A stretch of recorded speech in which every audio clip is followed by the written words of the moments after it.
assalamu alaikum bandiraɓe musidɓe tedduɓe yeebiyankoɓe Windere TV onon kala on calminama e mbaji ɗuɗɗinji en garti e émission meɗen aduna bonani ɓooya e darol meɗen ko majji ɓuuri ko maayi en garino suko gorko woodi garɗo e muɗum holko arani e holko addi hande ko ɗon tigi jokkoten bandiraɓe musidɓe tedduɓe on ɗon suko gorko nde are makko nde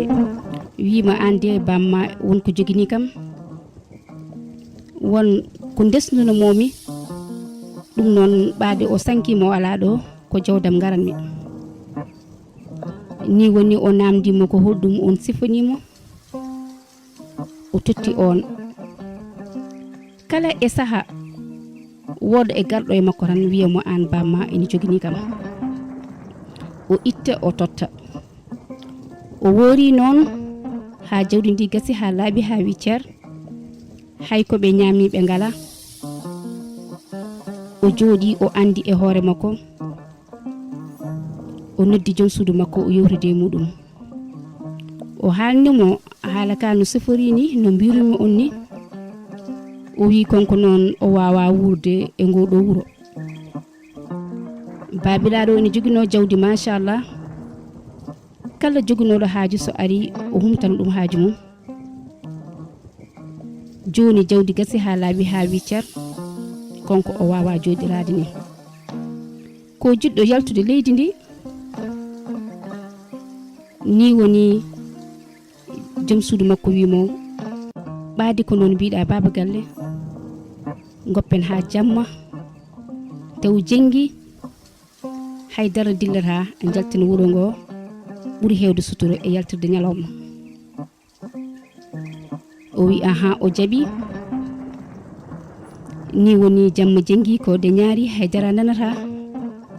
so wona dawaɗi eno gofa to ɓuuri woddude walla nana nagge no huuna to ɓuuri woddude haydara dillata ɓe deggini suka mabɓe ɗiɗo hen goto ene yaari e duuɓi 12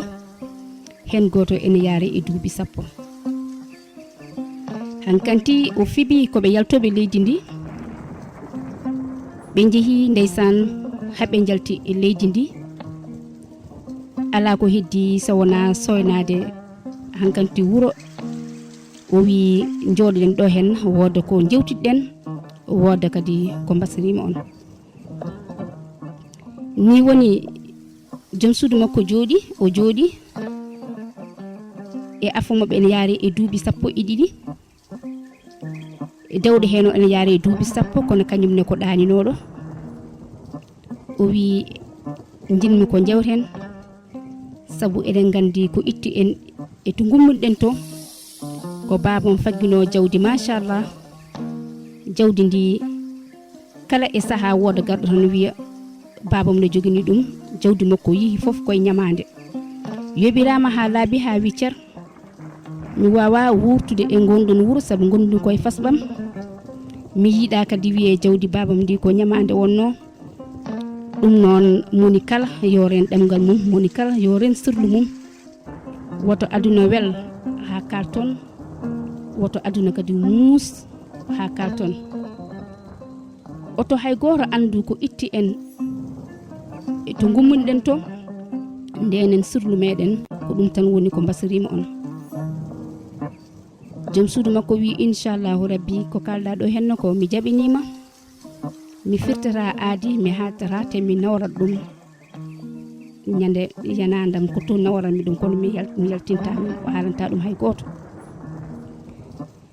jarowo e duuɓi 12 fuɗɗima wattude hakkille seeɗa kañumne wi bawa inchallahu rabbi min nene mi haalata mami wuuro hami maaya hay goto nanta ɗum e ɗemgalam jarowo e duuɓi 10 kañum ko ɗaninoɗo ɓe jooɗi eɓe jewta ɓe gaynani ɗo noon bandiraɓe musidɓe tedduɓe ko ɗon tigi nde on rendez-vous e épisode goɗɗo ɗum noon mi salmini on